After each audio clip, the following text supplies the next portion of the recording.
안녕하세요. 9월 30일 아침 묵상 시작하겠습니다. 오늘 본문은 예레미야서 39장 말씀입니다. 어제 우리는 본문을 통해서 시드기야 왕이 가지고 있었던 반쪽짜리 믿음에 대해서 살펴보았습니다. 시드기야 왕은 하나님에 대해서는 잘 알았습니다. 그는 하나님의 또 음성을 듣기를 원했습니다. 왜일까요? 그가 살아남기 위해서는 하나님의 음성이 들려져야 되고 기적이 필요했기 때문입니다. 그러나 그는 하나님의 말씀에 불순종했습니다. 왜일까요? 그는 하나님보다 사람이 더 두려웠기 때문입니다. 결국 예레미야가 몇 번이고 하나님의 뜻이 이렇다라고 시드기야 왕에게 알려주었지만 그는 하나님을 신뢰하지 않고 사람을 신뢰함으로 하나님의 말씀을 불순종하게 되었고요. 하나님의 말씀대로 예루살렘 성은 함락당하게 됩니다. 예루살렘 성이 함락되자 그것을 보고 있었던 시드기야 왕과 고관들은 밤에 몰래 예루살렘 성을 버리고 아라비 광야로 도망을 치게 됩니다. 그러나 그들은 멀리 가지 못해서 여리고에서 붙잡히게 되고 느부갓네살 왕 앞으로 끌려가게 됩니다. 느부갓네살 왕은 많은 고관들을 죽이고요. 또 시드기야의 아들들도 처형을 합니다. 그리고 시드기야는 두 눈을 뽑은 채 바벨론으로 끌고 가게 되죠. 시드기야가 마지막으로 보았던 장면은 그 아들들이 죽는 장면이었습니다.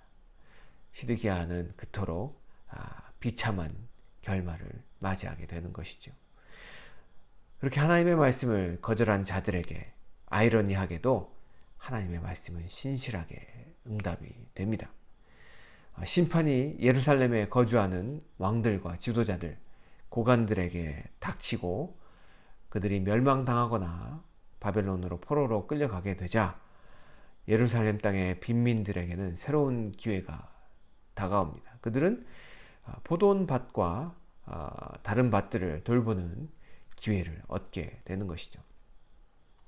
여러분, 우리가 이렇게 곧 비참한 결말을 맞게 된 시드기야 왕의 모습을 통해서 깨닫는 것이 있습니다. 그것은 하나님에 대해서 아는 것보다 하나님을 아는 것이 중요하다는 것입니다. 예루살렘에 거주하던 자들은 포로가 된 후에 아마 깨달았을 것입니다. 그들의 상징은 예루살렘이나 예루살렘 성전이 아니라 여호와 하나님인 것을, 하나님의 백성의 상징은 크고 강하고 단단한 나라가 아니라 그들이 누리는 힘과 권세가 아니라 여호와 하나님, 그리고 하나님이 예언자들을 통해서 보내신 말씀인 것을. 사랑하는 클리프톤 성도 여러분, 우리가 바랄 것은 하나님의 손에 들린 뭔가가 아니라 하나님의 얼굴입니다. 다시 말해서 우리가 추구해야 될 것은 하나님에 관해서 아는 것이 아니라 하나님을 아는 것입니다. 히브리어에서 하나님을 알다라는 표현은 야다라고 표현합니다. 그것은 부부 사이에 알다라는 표현에서 쓰여지는 그런 친밀한 관계의 알입니다. 우리가 하나님을 지식적으로 아는 것, 그것은 진정으로 하나님을 아는 것이 아닙니다.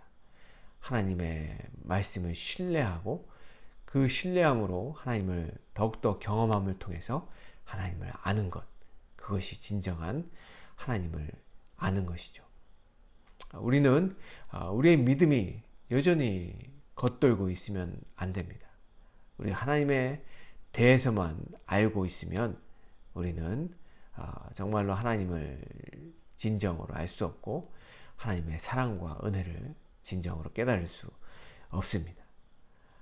예루살렘 성이 이렇게 함락되고 비참한 소식들이 흉흉하게 들려지던 때에 밝은 빛과 같은 소식이 전해집니다. 그것은 예레미야의 석방이었습니다.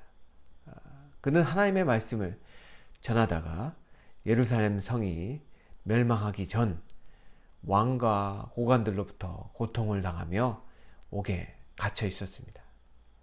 하지만 예루살렘 성이 무너지던 날 예레미야는 하나님의 말씀을 믿지 못했던 자들로부터 자유하게 됩니다. 하나님의 뜻이 완성되자 그는 자유를 얻게 됩니다.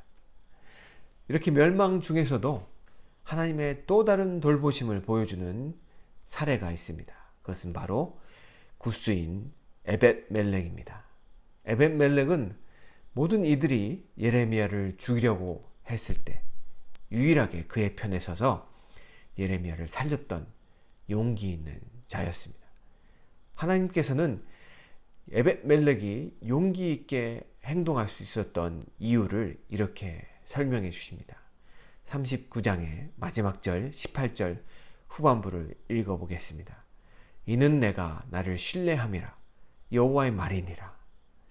자, 에벳멜렉이 용기 있게 행동하며 예레미야를 지킬 수 있었던 그 원인, 그것은 그가 하나님을 신뢰했기 때문입니다. 여러분, 하나님을 신뢰하는 자, 그 사람은 하나님을 경험하기에 하나님을 아는 자였다는 것이죠. 그렇게 하나님을 신뢰하고 하나님을 알았던 그는 아무리 두렵고 어려운 상황 속에서도 하나님을 신뢰했기에, 하나님을 의지했기에 용기 있게 행동할 수 있었던 것이죠. 그런 그를 하나님께서는 보호할 것이며 구원할 것이라고 약속하십니다. 에벳멜렉은 궁에 거하는 그러한 환관이었습니다. 따라서 바벨론은 궁에 거하는 사람들을 모두 죽이거나 바벨론으로 사로잡아 갔죠. 그럼에도 불구하고 아벳멜렉은 하나님께서 하나님의 생명 싸개로 보호하시겠다는 말씀입니다. 왜죠?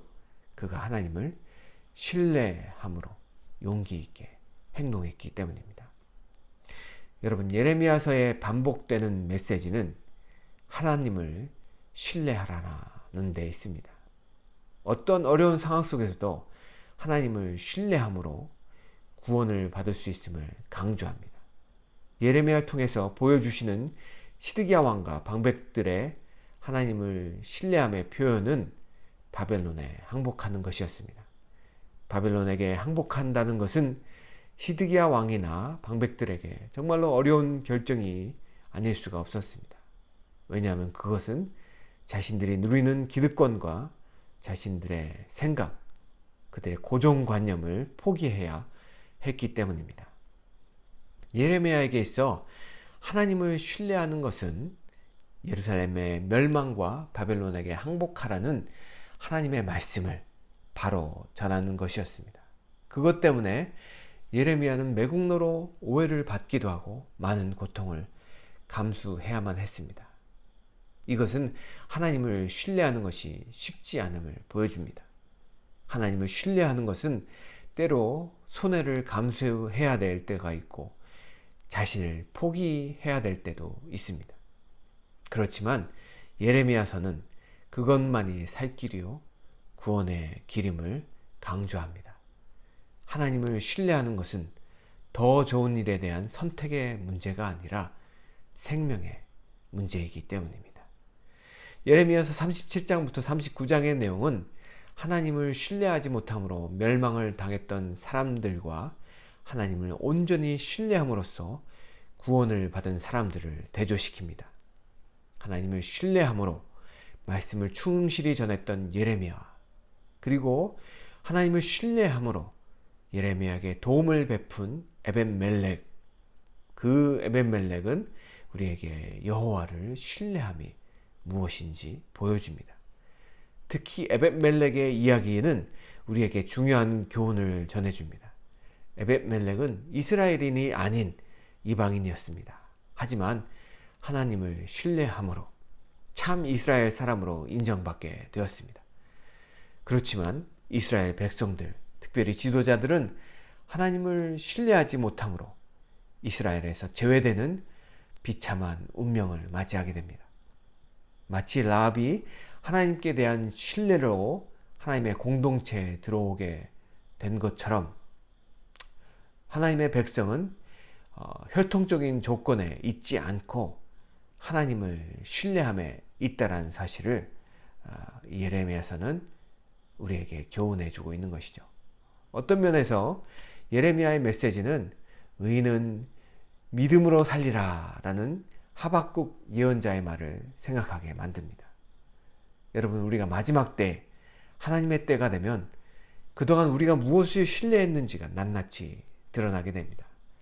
우리가 아무리 세상에서 잘 나갈지라도 하나님을 신뢰하지 못했다면 안타깝게도 우리의 삶은 과락이고, 우리가 아무리 어렵고 힘들어도 하나님을 신뢰했다면 하나님의 보호하심과 구원하심을 경험하게 될 것입니다.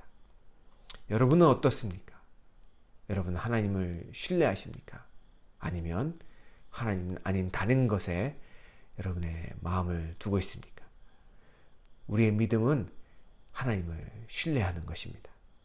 오늘도 우리의 힘과 방패시오 피난처 되시는 하나님을 우리 아버지로 모셨으니 오늘도 그분을 신뢰하며 그분을 믿음으로 바라보는 클리프톤 성도님들이 되시기를 주님의 이름으로 축원합니다. 기도하시겠습니다. 하나님, 오늘 본문을 통해서 하나님을 신뢰하지 않는 자들의 결말을 보게 되었습니다. 그러나 하나님을 신뢰했던 자들의 마지막을 또한 함께 배우게 되었습니다. 하나님, 우리가 하나님을 신뢰했던 예레미야와 에벤멜렉과 같은 그러한 사람들이 되게 하여 주시옵소서.